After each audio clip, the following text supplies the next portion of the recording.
Neom, Saudi Arabia's $500 billion infrastructure project and massive economic zone said to be built in the desert, describes itself as the land of the future, where the greatest minds and best talents are empowered to embody pioneering ideas and exceed boundaries in a world inspired by imagination.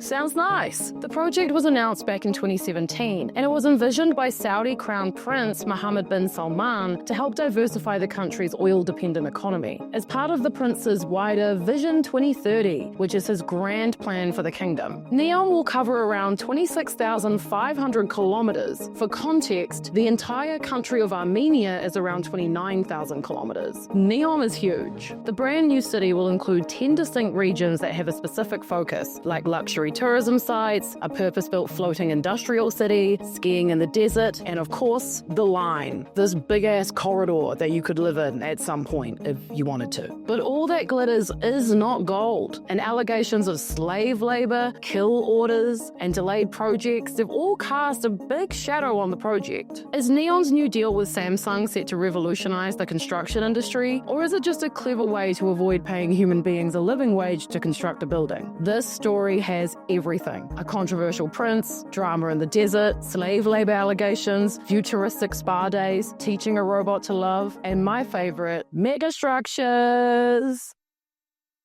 The first part of Neom to be announced was, of course, the line, and if you haven't seen this shit, it's crazy. The futuristic city is supposed to be 170 kilometers long and only 200 meters wide, have a high-speed rail that runs up and down, and eventually house 9 million residents. The line is set to be an emission-free and car-free linear city, contained between 2 mirrored facades that will glisten in the desert and likely cause pilots to get sunstrike. Crown Prince Mohammed bin Salman said, "The city's vertically layered community will challenge the traditional flat, horizontal cities." And challenge it has. Estimates for Neom have already been scaled back significantly since they were announced. The Saudi government had initially said it wanted up to 1.5 million residents living in the line by 2030, but that number is more likely to be fewer than 300,000 by that date, according to Bloomberg. It's not just residents. The same report said that officials now expect just 2.4 kilometer stretch of the city to be completed by 2030. Other than having to admit that maybe 170 kilometers of a hallway city was a bit ambitious, there's also been some pretty scary allegations around the lengths the Saudi government is willing to go to get Neom finished. An ITV documentary, which aired in October, revealed that 21,000 workers have died working in Saudi Arabia since Vision 2030 was launched, of which Neom is the flagship project. The country is also facing serious claims that a significant number of migrant workers in construction have reportedly gone missing, with reports suggesting that as many as 100,000 have disappeared during the construction of Neom. These claims have been denied by Saudi Arabia. A statement from Saudi Arabia's National Council for Occupational Safety and Health said, in reference to the misinformation circulating across various media platforms, particularly claims suggesting an increase in worker fatalities linked to working conditions in Saudi Arabia, accompanied by unfounded statistics like incredible sources, the National Council for Occupational Safety and Health in Saudi Arabia unequivocally refutes these citations. The council affirms the work-related fatalities in Saudi Arabia is 1.12 per 100,000 workers. This figure positions Saudi Arabia among the lowest globally in terms of work-related fatalities. But despite this, in the same ITV documentary, workers said that they feel like trapped slaves and often work over 84 hours in a week, even though Saudi law only allows 60 working hours in a week. According to the Global Slavery Index, there's an estimated 740,000 people living in modern slavery in Saudi Arabia. This is largely due to the kafala system, which is a work permit system that ties migrant workers to their employer and tends to create a dramatic power imbalance between employers and migrant workers. There's stories of people's passports being taken from them, oppressive working conditions, and unsanitary living facilities. Unfortunately, the allegations don't stop there. According to the BBC, authorities have permitted the use of lethal force to clear land for Neom.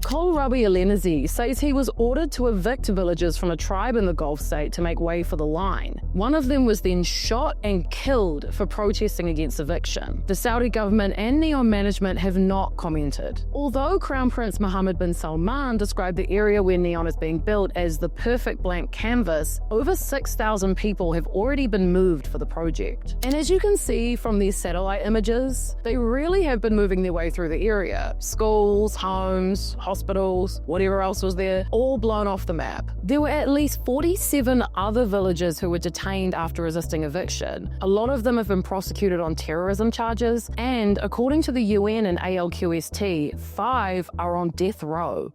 Enter Samsung. On Thursday, it was announced that Neom has partnered with Samsung C&T. Samsung C&T is the construction and engineering company under the Samsung umbrella. They've joined with Neom to establish a $345 million joint venture focused on advancing construction automation technology. The plan is to automate rebar cage assembly. What's a rebar cage? Well, basically, the big steel structure that you put concrete on and then you make a building. Honestly, I don't know. Look at this picture, you know what I mean. It's that stuff. You know what I mean? That. They're going to use advanced robotic welding and tying techniques to reduce manual labor by 80%, minimize material waste, and cut cage assembly costs by 40%. The innovative approach is supposed to also improve safety and quality standards in construction. Of course, it's going to improve safety. Your workers can't die if they're a robot. This automated rebar technology deal could cause big ripples in the construction industry worldwide. It would make projects happen faster, avoid human error, and less workers means less of them can die on the job and make you look bad. Global leaders in automated construction innovation, creative solution to an ongoing health and safety issue, or just an easy way to stop having to worry about actual human beings? You tell me. The robots seem pretty advanced, but can they hold me? Can they learn the choreo to Judas by Lady Gaga? Do the robots understand the magnitude of their contribution to the buzzword capital of the future? It's the classic stitch up though, right? Are the robots taking our jobs?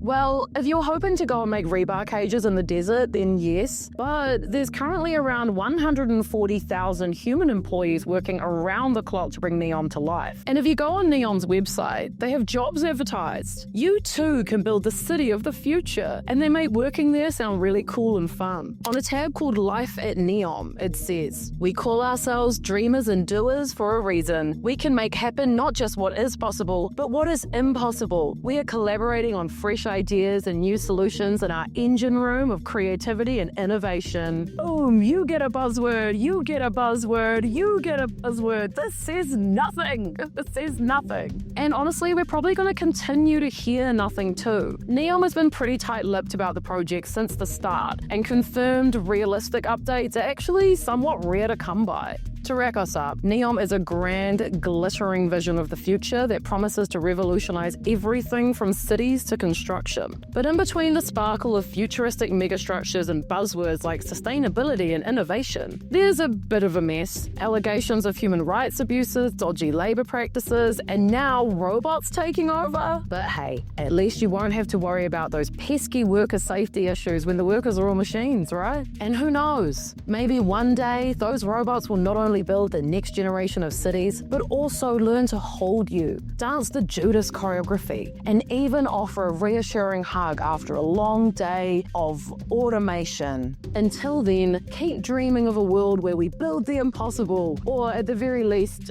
keep dreaming of a world where we don't have to watch it get built in such a questionable way.